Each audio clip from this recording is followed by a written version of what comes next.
Hello दोस्तों, कैसे हैं आप। Welcome to my YouTube channel.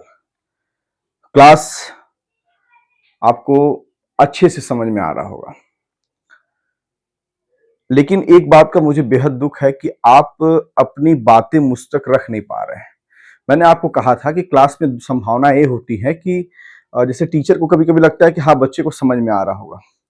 अब टीचर कोई अंतर्यामी तो है नहीं, तो अगर कहीं से कोई दिक्कत अगर आपको समझ में आ रहा है, ऐसा तो है नहीं कि सबको समझ में आ रहा होगा, कुछ बच्चे होंगे जिनको दिक्कत होगा। तो मैं कहता हूं कि आपको कमेंट के माध्यम से बताना चाहिए कि सर दिक्कत कहां पर हो रहा है। तो उससे क्या होता है कि मैं चीजों को और आपके लिए इंप्रूव करने का प्रयास करूंगा। जैसे मैं भी एक इंसान हूं, मुझसे भी कहीं ना कहीं थोड़ा सा पढ़ाने के तरीके में, या हो सकता है कि मैं पढ़ाऊं कहीं ना कहीं कुछ चीजें आपको अगर समझ में ना आए, तो जब आप मुझे बताएंगे तो उसको और बेटर करने का आदमी प्रयास करेगा ना। जब आप कुछ कहेंगे ही नहीं तो आदमी यह समझ लेगा कि हाँ, सब कुछ समझ में आ रहा है। तो दोस्तों, मैं ये कहना चाहता हूं कि हम लोग कदम से कदम आगे बढ़ रहे हैं, और कदम से कदम आगे बढ़ने से ही एक दिन मंजिलें तय होती हैं। हम लोग जो आपका पहला चैप्टर है स्थिर विद्युत, जिसको इंग्लिश में इलेक्ट्रोस्टैटिक्स कहते हैं, उसमें हम लोग काफी टॉपिक डिस्कस कर चुके हैं, अच्छे अच्छे न्यूमेरिकल डिस्कस कर चुके हैं, एक आइडिया लगा चुके हैं कि हाँ, आंकिक प्रश्न को कैसे सॉल्व करना है, डेरिवेशन व्युत्पत्ति को कैसे सॉल्व करना है, मतलब व्युत्पत्ति आएगा तो कैसे करना है, उसके बाद कॉन्सेप्ट क्या होता है, ये हम लोग बात कर चुके हैं। एक वीडियो आज, या बहुत होगा तो एक वीडियो, आप कहते होंगे कि सर लास्ट में तो आप ये कहते हैं कि बस एक वीडियो, तो लेकिन क्या करूं, और चीजें सोचता हूं कि डिस्कस आपसे कर लूं, तो इसलिए वीडियो की संख्या बढ़ जाती है। तो दोस्तों, यहां पर देखिए एक चीज लिखा हुआ अनंत समतल चादर के कारण, इसके पहले एक चीज लगा लीजिएगा, एक समान आवेशित, एक समान आवेशित अनंत समतल चादर के कारण वैद्युत क्षेत्र की तीव्रता। ओके, एक समान आवेशित, ओके, एक समान आवेशित, एक समान आवेशित, एक समान आवेशित अनंत समतल चादर के कारण वैद्युत क्षेत्र की तीव्रता। ठीक है, अब थोड़ा सा आपको जैसा कि जानकारी होगा दोस्तों कि हम लोग को वैद्युत क्षेत्र की तीव्रता निकालना है, और यहां पर समतल चादर की बात हो रही है। तो ध्यान दीजिएगा, जब हम एक लंबी तार की बात किए थे, जब हम एक लंबे तार के बारे में बात किए थे, जैसे एक क्या था, एक लंबा तार था, और वह क्या था, एक समान रूप से आवेश उस पर फैला हुआ था, जिसको हम लोगों ने क्या कहा था, रेखीय आवेश वितरण कहा था। और इसमें हम लोगों ने जब वैद्युत क्षेत्र निकाला था ई बराबर, तो हमारा आया था lambda upon 2 pi epsilon 0 r आया था। और कहीं ना कहीं यहां पर एक बात और समझ में आता है कि ई इनवर्सली प्रोपोर्शनल है आर के।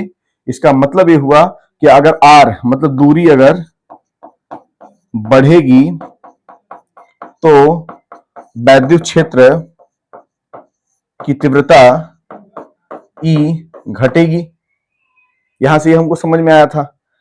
लेकिन अब जैसे हम लोग डिस्कस जो कर रहे हैं अनंत समतल चादर के कारण वैद्युत क्षेत्र की तीव्रता, तो जब समतल चादर बोल दिया मतलब कहीं ना कहीं एक सरफेस की बात हो गई, एक सतह की बात हो गई। और जब सतह की बात हो गई तो जाहिर सी बात है उसका क्या होगा, एक क्षेत्रफल होगा। और जब क्षेत्रफल होगा तो मतलब अब जो आवेश का वितरण है वह रेखीय आवेश वितरण नहीं हो गया, वह पृष्ठीय आवेश वितरण हो गया। जैसा कि मैंने आपसे डिस्कस किया है कि जिसमें पृष्ठीय आवेश घनत्व को सिग्मा से रिप्रेजेंट करते हैं, सिग्मा बराबर क्यू बाई एस, क्यू जहां आवेश जो वितरित है और एस जहां उस सतह का क्षेत्रफल। ठीक है, तो हमें निकालना है वैद्युत क्षेत्र की तीव्रता और एक समान आवेशित, ठीक है, आवेश फैला हुआ है अनंत समतल चादर के कारण। ठीक है, तो समतल चादर कह दिया मतलब कहीं ना कहीं बात किसकी हो गई, सतह की हो गई। तो सतह है मतलब उसका क्या होगा, अपने आप में एक क्षेत्रफल होगा। और जैसा कि हमको पता है कि यह वितरण कैसा है, तो यह वितरण है पृष्ठीय आवेश वितरण है, क्योंकि यह सतह पर फैला हुआ है। चलिए, अच्छी बात है, समझ में आ गया आपको।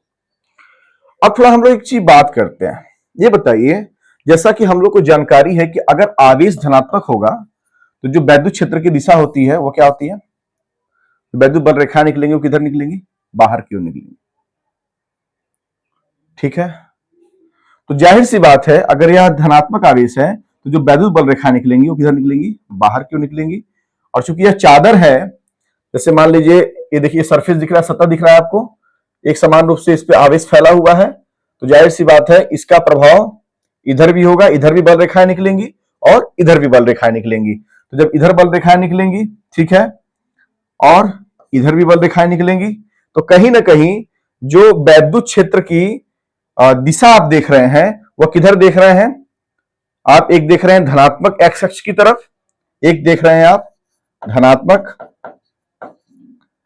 एक्स अक्ष, और एक तरफ देख रहे हैं ऋणात्मक एक्स अक्ष की तरफ देख रहे हैं। और हमें निकालना क्या है, इस फैले हुए आवेश के कारण इस P बिंदु पर और इस P1 बिंदु पर हमें क्या निकालना है, वैद्युत क्षेत्र की तीव्रता निकालना है इस P बिंदु पर। चलिए ठीक है, तो मान लेते हैं, सॉरी P1 नहीं, हम यहाँ P की बात करें, कंफ्यूजन न मत पालिए। यहाँ पर जो इस क्या बोलते हैं पृष्ठ पर जो आवेश फैला हुआ है, तो इसके कारण इस P बिंदु पर हम क्या निकालेंगे, वैद्युत क्षेत्र की तीव्रता निकालेंगे। तो मान लेते हैं कि इस आवेश से इस P बिंदु के बीच की जो दूरी है वह कितनी है, R है। कोई दिक्कत नहीं। अब प्रश्न यह उठता है कि सर हम लोग को निकालना क्या है। तो जैसा कि जानकारी है कि हमको वैद्युत क्षेत्र की तीव्रता निकालनी है, तो हम लोगों ने अभी क्या पढ़ा हुआ था, गॉस का प्रमेय पढ़ा हुआ था। गॉस प्रमेय क्या था हमारा, फाई इक्वल टू समाकलन बंद सतह E vector dot ds vector. तो यहां पर आप एक बात बताइएगा मुझे कि इस आवेश के कारण, यह आवेश किसके लिए जिम्मेदार होगा, तो जो यह आवेश है, यह जो फैला हुआ आवेश है, फैला पृष्ठ पर फैला हुआ आवेश किसके लिए जिम्मेदार होगा, वैद्युत बल रेखाओं के लिए जिम्मेदार होगा। ठीक है, अब जो वैद्युत बल रेखाएं हैं वह कहां कहां से क्रॉस करेंगी, तो यहां पर जो हम लोगों ने एक सरफेस बनाया हुआ है, देखिए आप बेलन दिख रहा है, इस सरफेस को हम क्या बोलेंगे, गॉसियन सरफेस, गॉसियन पृष्ठ, क्या बोलेंगे, गॉसियन पृष्ठ। गॉसियन पृष्ठ हम क्यों बनाते हैं, ताकि कैलकुलेशन हमारी क्या हो जाती है, आसान हो जाती है। हमको क्या निकालना है, वैद्युत क्षेत्र की तीव्रता किसके कारण, तो इस समतल चादर पर एक समान आवेशित इस समतल चादर के कारण, ठीक है ना, P बिंदु पर हमको वैद्युत क्षेत्र की तीव्रता निकालनी है। तो हम लोगों ने गॉसियन पृष्ठ बना दिया। तो यहां पर आप देख रहे होंगे, एक आपको यह दिख रहा होगा अनुप्रस्थ काट का क्षेत्रफल वाला पार्ट, एक दूसरा आपको दिख रहा होगा अनुप्रस्थ काट का क्षेत्रफल वाला पार्ट, और एक आपको दिख रहा होगा सीधी लाइन, ये दिख रही होगी आपको। तो जाहिर सी बात है इस आवेश के कारण जो वैद्युत बल रेखाएं जाएंगी, ठीक है, जो वैद्युत बल रेखाएं जाएंगी तो वह कहां से जाएंगी, तो जाहिर सी बात है वैद्युत बल रेखाएं जो जाएंगी वह कहां से जाएंगी, इस सरफेस से भी जाएंगी, इस सरफेस से भी जाएंगी और इस सरफेस से भी जाएंगी। लेकिन जब वैद्युत फ्लक्स की बात आती है तो हम किसको लेते हैं, हम लंबवत बल रेखाओं को लेते हैं। किसको लेते हैं, लंबवत बल रेखाएं, ऐसी बल रेखाएं जो लंबवत हो किसके, सरफेस के। तो मुझे एक बात बताइएगा, मैं अगर इस वाले सरफेस को ले लूं, इस वाले पार्ट को ले लूं, तो जो इसका एरिया वेक्टर होगा, क्षेत्रफल सदिश होगा, वो किधर होगा, ऊपर की ओर। और जो वैद्युत क्षेत्र की दिशा है वो किधर है, या तो धनात्मक एक्स एक्स की तरफ है या तो ऋणात्मक एक्स एक्स की तरफ है। तो कहीं ना कहीं इनके बीच का जो एंगल बनेगा वह कितना बन जाएगा, थीटा बराबर, आप देख लीजिए, ए वाला भी 90 होगा और ए वाला भी क्या होगा, 90 होगा, थीटा बराबर 90 हो गया। और जब हम फ्लक्स की बात करेंगे, ठीक है, मान लेते हैं कि इस वाले सरफेस का सतह का नाम S1 है, इस वाले सतह का नाम क्या है, S2 है, और इस वाले सतह का नाम क्या है, S3 है। तो अगर हम S3 से हम लिखेंगे कि S3 सतह से गुजरने वाला जो फ्लक्स है, तो उस फ्लक्स का नाम दे देते हैं, मान लीजिए दे देते हैं φ3 दे देते हैं। और φ3 बराबर होता क्या formula, E ds cos theta, और थीटा है कितना, 90 डिग्री। तो cos 90 की वैल्यू कितनी होती है, 0। ये पूरा पार्ट कितना हो गया, 0। इसका मतलब ये जो S3 वाला पार्ट है, ए वाला पार्ट S3, इस वाले का भी नाम क्या दे दिया हम लोगों ने, S3। इसमें भी क्या होगा, जाहिर सी बात है, अगर इसका हम छोटा सा हिस्सा लें तो इसका क्षेत्रफल सदिश नीचे की तरफ और वैद्युत क्षेत्र की दिशा इधर है, तो एंगल कितना बनेगा 90। तो इसका मतलब इधर से भी जो गुजरने वाला फ्लक्स होगा वो क्या होगा, 0 हो गया। तो अब बच गया कौन कौन सा सरफेस, S1 बच गया और कौन सा बच गया, S2 बच गया। तो जब S1 S2 बन गया तो हम लिखेंगे कि फाई टोटल, ठीक है, मतलब गॉसियन पृष्ठ से गुजरने वाला टोटल फ्लक्स जो है वह क्या हो जाएगा। तो आप यहां पर एक चीज देख रहे हैं, क्या हो गया, that is a E ds1 cos theta,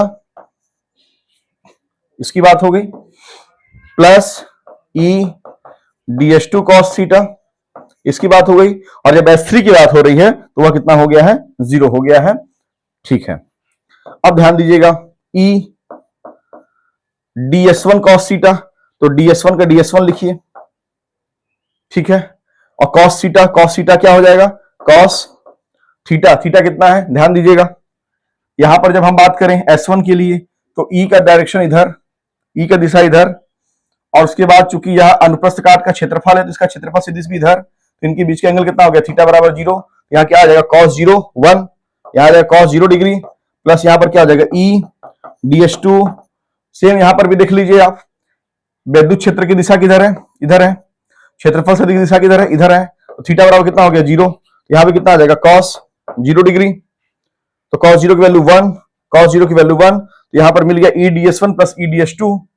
मैं इसको इरेज कर रहा हूं थोड़ा सा,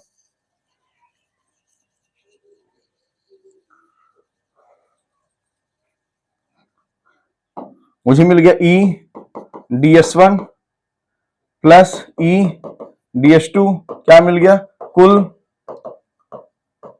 फ्लक्स मिल गया। अब E ds1 plus E ds2 कुल फ्लक्स मिल गया मुझे, तो मुझे एक बात बताइएगा कि मान लेते हैं इसका अनुप्रस्थ काट का क्षेत्रफल कितना है, A है, तो इसका भी कितना होगा, A ही होगा। तो ds1 की जगह हम क्या लिखेंगे, A लिखेंगे, तो कितना हो गया EA प्लस EA बराबर कितना आ गया 2EA। ये आया क्या, कुल फ्लक्स, फाई टोटल, कुल फ्लक्स आ गया हमारा। और हमको ये भी पता है कि जो गॉस का प्रमेय होता है वो क्या होता है, फाई बराबर Q अपान एप्सिलॉन 0, और हमको फाई मिला हुआ है कितना, 2EA upon is equal to Q upon epsilon 0, और हमें निकालना क्या है, E निकालना है, तो E बराबर क्या हो जाएगा, Q अपान 2 एप्सिलॉन 0 A। और हमको एक बात ये भी पता है कि हम यहाँ पर पृष्ठीय आवेश वितरण की बात कर रहे हैं, तो पृष्ठीय आवेश वितरण में पृष्ठीय घनत्व जो होता है वो सिग्मा बराबर क्या होता है, Q बाई S। तो Q बाई क्या हो जाएगा, S हो गया। अब Q बाई S, तो चूंकि यहाँ पर जो S है क्षेत्रफल है वो क्या है, A है, तो Q बाई A हो गया। तो यहां से क्या मिल जाएगा हमको, Q इक्वल टू क्या मिल जाएगा, सिग्मा A मिल जाएगा। तो Q की जगह हम क्या लिख सकते हैं, सिग्मा A, तो लिखेंगे sigma A upon 2 epsilon 0 A से एक कैंसिल, तो हमको E कितना मिल गया, सिग्मा अपान एप्सिलॉन 0। यही आपका क्या हो गया, एक समान आवेशित अनंत समतल चादर के कारण वैद्युत क्षेत्र की तीव्रता कहां पर, P पॉइंट पर।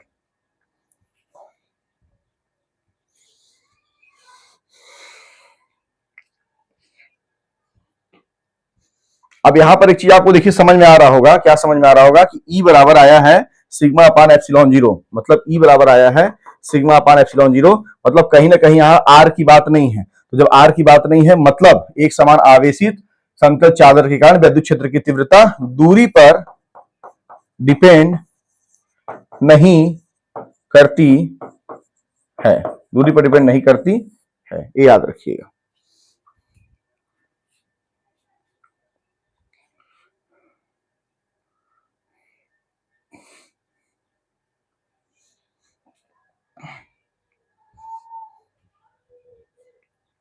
ठीक, एक क्वेश्चन है, दोनों इस क्वेश्चन को करने से पहले इस वाले क्वेश्चन को कर लेते हैं। लिखा है एक समान वैद्युत क्षेत्र में एक बेलन को ऐसे रखा जाता है, ठीक है, कि उसका अक्ष वैद्युत क्षेत्र के समांतर हो। तो ये बताइए कि इस बेलन का जो अक्ष होगा वो किधर होगा, जाहिर सी बात है, जो जाहिर सी बात है इसका जो अक्ष होगा वह कौन सा होगा, यही होगा ना, यही उसका अक्ष होगा।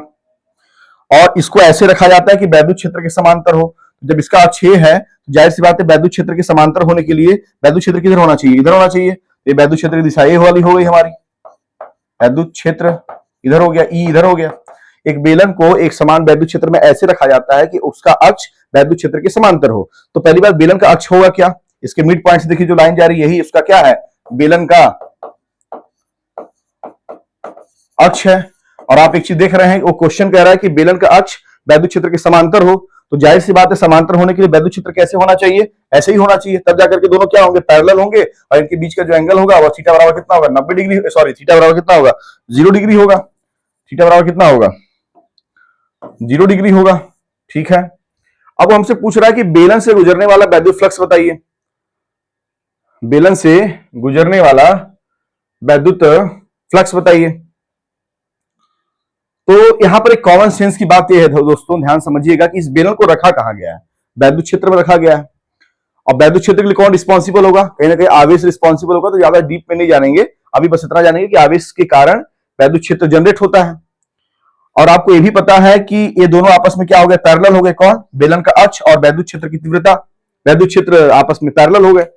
और इसको कहां रखा गया है, वैद्युत क्षेत्र में रखा गया है। किसको, बेलन को ऐसे रखा गया है कि उसका अक्ष वैद्युत क्षेत्र के समांतर हो। और हमें पता करना है कि वैद्युत फ्लक्स क्या होता है कि सतह से लंबवत गुजरने वाला वैद्युत बल रेखाओं की संख्या। तो मुझे एक बात बताइएगा, वैद्युत क्षेत्र किधर है, इधर है, और इस सतह का क्षेत्रफल सदिश किधर होगा, इधर होगा। ये हो गया आपका ई, और इस सतह का मान लीजिए, सतह का नाम देते हैं, इसका नाम देते हैं S1, इसका नाम देते हैं S2, और इसका नाम देते हैं S3। तो यहां पर चूंकि S2 है, तो इस सतह का जो क्षेत्रफल सदिश होगा किधर होगा, DS2 इधर होगा। यहां पर वैद्युत क्षेत्र किधर है, वैद्युत क्षेत्र तो सबके लिए समान है, इसी साइड है वैद्युत क्षेत्र। ये क्या हो गया आपका ई, और S3 का जो क्षेत्रफल सदिश होगा किधर होगा, इधर होगा। S3 का जो क्षेत्रफल सदिश होगा किधर होगा, इधर होगा। ठीक है, DS3, ये जो DS लिखते हैं ना, DS से घबराइए मत, मतलब हम छोटा पार्ट की बात कर रहे हैं। हम क्या ले रहे हैं, छोटा सा पार्ट ले रहे हैं। उसके बाद S1 है, ये भी क्या है, S1 है। तो इसका जो क्या बोलते हैं आपका क्षेत्रफल सदिश होगा किधर होगा, मान लीजिए छोटा पार्ट ले लिया ऊपर की तरफ, इसका भी छोटा पार्ट लिया, मान लीजिए आ जाएगा नीचे की तरफ। तो ये कितना हो गया, ये हो गया DS1 वेक्टर। ये कितना हो गया, ये भी DS1 वेक्टर। देखिए वैद्युत क्षेत्र की दिशा किधर है, इधर है। तो इनके बीच का एंगल कितना बनेगा, थीटा बराबर 90 डिग्री बनेगा। इनके बीच के भी एंगल किधर बनेगा, थीटा बराबर 90 डिग्री बनेगा, क्योंकि वैद्युत क्षेत्र किधर है, इधर है, इधर है, इधर है, इधर है। वैद्युत क्षेत्र एक समान है, मतलब सबके लिए समान दिशा में है। अब प्रश्न उठता है कि जो फ्लक्स वैद्युत बल रेखाओं की संख्या गुजरेगी, तो कहां कहां से गुजरेंगी। तो जाहिर सी बात है वह कहां कहां से गुजर सकती है, S1 से, S2 से और S3 से। लेकिन ध्यान दीजिएगा, जब हम फ्लक्स की बात करते हैं, दैट इज फाई ई की बात करते हैं, तो हम लंबवत वैद्युत बल रेखाओं की बात करते हैं, लंबवत। तो लंबवत होने का क्या मतलब है, लंबवत होने का मतलब है कि सरफेस, सतह के लंबवत। सतह के लंबवत होने का क्या मतलब है, आप गौर से एक चीज समझिएगा। यहां पर क्षेत्रफल सदिश किधर है, S1 की बात करें, अगर हम बात करें S1 का, तो क्षेत्रफल सदिश किधर है, ऊपर की तरफ, ये देख रहे होंगे आप। अब वैद्युत क्षेत्र किधर है, धनात्मक एक्स अक्ष की तरफ। तो एंगल कितना बन रहा है, 90। तो इससे और इससे गुजरने वाला जो फ्लक्स होगा वो कितना होगा। तो फ्लक्स कैसे निकालते हैं, फाई ई बराबर क्या फार्मूला होता है, ई क्या हो जाएगा, DS क्या 1 है ना, तो DS1 कॉस थीटा कितना हो जाएगा, 90, कॉस 90 0, तो वाला पूरा पार्ट 0 हो जाएगा। इसका मतलब ये हो गया कि S1 सरफेस से जो फ्लक्स गुजरेगा वो कितना गुजरेगा, 0। हमने एक पार्ट क्लियर किया, हम लोगों ने एक पार्ट क्लियर कर दिया। अब बात करते हैं किससे, S2 की बात करते हैं। तो S2 में आप एक चीज देख रहे हैं कि S2 में वैद्युत क्षेत्र किधर है, इधर, और क्षेत्रफल सदिश किधर है, इधर। इनके बीच का एंगल कितना बन रहा है, 180। तो क्या हो जाएगा, E DS2 cos 180 मतलब cos 90 प्लस 90, और आपको पता है कि cos 90 plus theta minus sine theta. तो कितना हो जाएगा, E DS2 और cos 90 plus theta minus sine theta, मतलब माइनस साइन 90, साइन 90 की वैल्यू 1, तो माइनस E DS2 आ गया, S2। ये आपने क्लियर कर लिया। अब आता है आपका S3। तो S3 में आप एक चीज देख रहे हैं, वैद्युत क्षेत्र भी इधर है और क्षेत्रफल सदिश भी इधर है, दोनों के बीच का एंगल कितना हो गया, थीटा बराबर 0। तो जब हम बात करेंगे किसका, S3 का, तो कितना मिल जाएगा हमको, E DS3 cos थीटा मतलब cos 0, तो वैल्यू कितना आ जाएगी 1। तो हमको क्या मिल जाएगा, E DS3 मिल जाएगा। तो कहने का मतलब है कि जब टोटल हम फ्लक्स की बात करेंगे, जब हम किसकी बात करेंगे, टोटल फ्लक्स की बात करेंगे, ठीक है। जगह चाहिए यार थोड़ा सा। हाँ, क्वेश्चन तो समझ गए होगे आप ना। तो जब हम क्या बात करेंगे, टोटल फ्लक्स की बात करेंगे, तो क्या हो जाएगा, तो लिखेंगे टोटल। फाई टोटल में क्या निकाला, जब S1 के लिए निकाला तो कितना है 0, तो S1 वाला क्या आ गया 0, प्लस S2 वाले के लिए निकाला तो आपने कितना पाया minus E D S two, तो minus E D S two, और प्लस S3 के लिए पाया तो आपने क्या पाया E D S one, E D S one लिख दिया। ये जीरो वाले पार्ट को हटाइए, यहाँ कितना मिल जाएगा हमको E D S one minus E D S two. अब कोई अगर आपसे पूछे कि इसका क्षेत्रफल मान लीजिए ए है, इसका भी कितना हो गया ए ही हो गया, तो यहाँ d S one d S two की जगह क्या लिखेंगे ए लिख देंगे, तो कितना मिल जाएगा आपको ई ए और माइनस ई ए, तो क्या आ जाएगा कैंसिल, तो क्या मिल जाएगा 0। इसका मतलब ये हुआ कि अगर बेलन को एक समान वैद्युत क्षेत्र में रखा जाए ऐसे कि उसका अक्ष वैद्युत क्षेत्र के समांतर हो, तो उस बेलन से गुजरने वाला जो वैद्युत फ्लक्स होगा वह 0 होगा। क्या होगा 0 होगा। इस प्रकार क्वेश्चन को ऐसे सॉल्व करेंगे।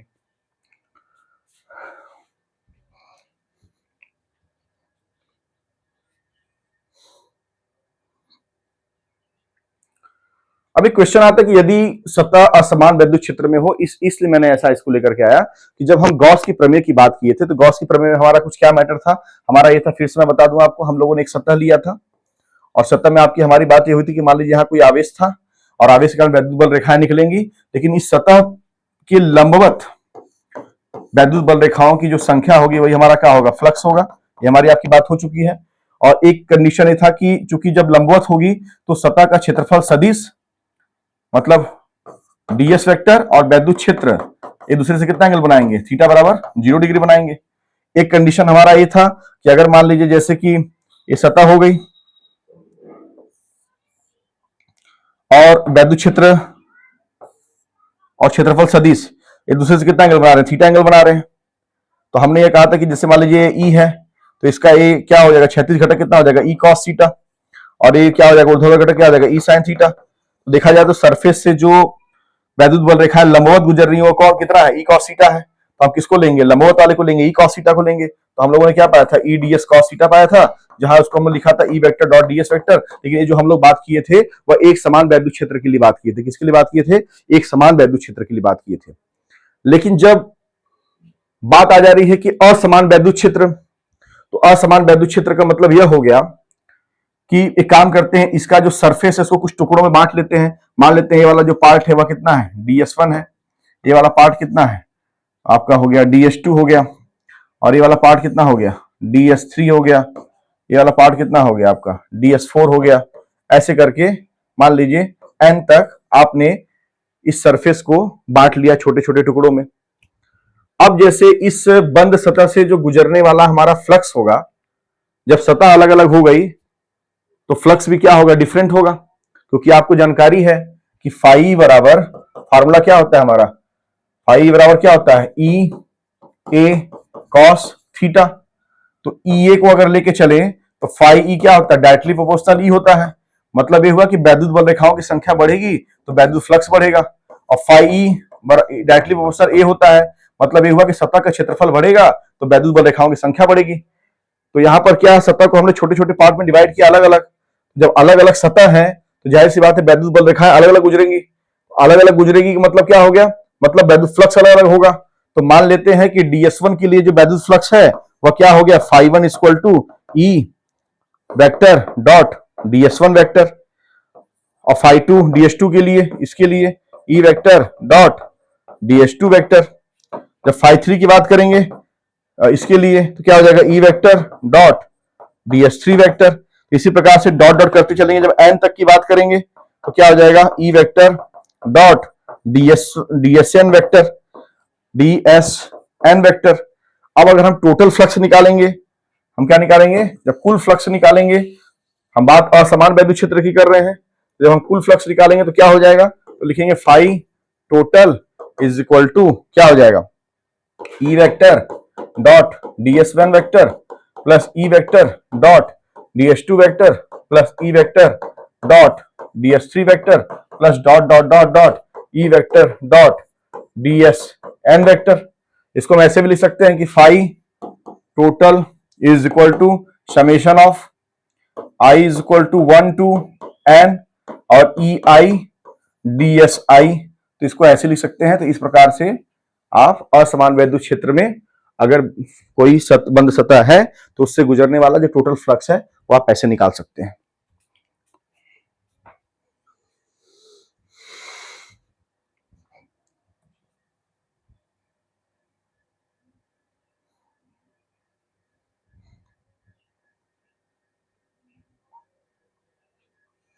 अब देखिए लिखा हुआ है कि दोनों आवेशों का परिमाण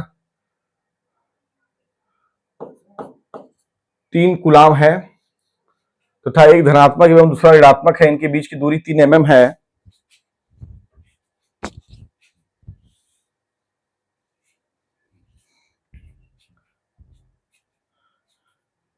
तो इतने रेखी घनत्व वाले लंबे रेखीय आवेश के पास ऐसे रखा जाता है कि ऋणात्मक आवेश रेखीय आवेश से 3 सेंटीमीटर की दूरी पर है। द्विध्रुव पर लगने वाला बल ज्ञात कीजिए। द्विध्रुव पर लगने वाला क्या ज्ञात करिए? बल ज्ञात कीजिए। तो दोनों आवेशों का परिमाण 3 कूलाम है, मतलब 2 आवेश हैं और परिमाण 3 कूलाम है, मतलब दोनों आवेशों का परिमाण 3 कूलाम है। इसका मतलब हो गया कि अगर एक Q है 3 कूलाम तो दूसरा भी क्या है? Q ही है 3 कूलाम। लेकिन शर्त यह है कि परिमाण तो सेम है लेकिन क्या है? चिन्ह विपरीत है। मतलब अगर एक +3 है तो दूसरा क्या है? -3 है। तो एक को Q1 मान लेते हैं और एक को Q2 मान लेते हैं। और जब ऐसी बात आती है तो द्विध्रुव का निर्माण होता है। मैंने पहले आपसे बताया था कि डायपोल द्विध्रुव का मतलब हो गया कि 2 आवेश होंगे जिनका परिमाण सेम होगा लेकिन उनके बीच की दूरी बहुत कम होगी और उनके चिन्ह विपरीत होंगे। तो जो एक सिस्टम बनता है, जो एक निकाय बनता है, उसको हम द्विध्रुव कहते हैं। तो यहां पर भी कुछ बात ऐसी है, समझ में आ रहा है? 3 कूलाम है मतलब परिमाण सेम है, चिन्ह विपरीत है, एक धनात्मक एक ऋणात्मक है और इनके बीच की दूरी 3 mm है जो कि काफी कम है। ठीक है, तो इनके बीच की जो दूरी है वह कितना है? 3 mm है।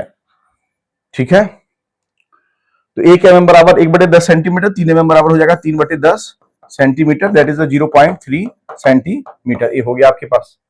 अभी कह रहा है कि 2 × 10⁻⁴ 2 × 10⁻⁴ सेंटीमीटर इनवर्स रेखी घनत्व। मतलब आपको रेखी घनत्व दिया है, मतलब आपको लैम्डा दिया है।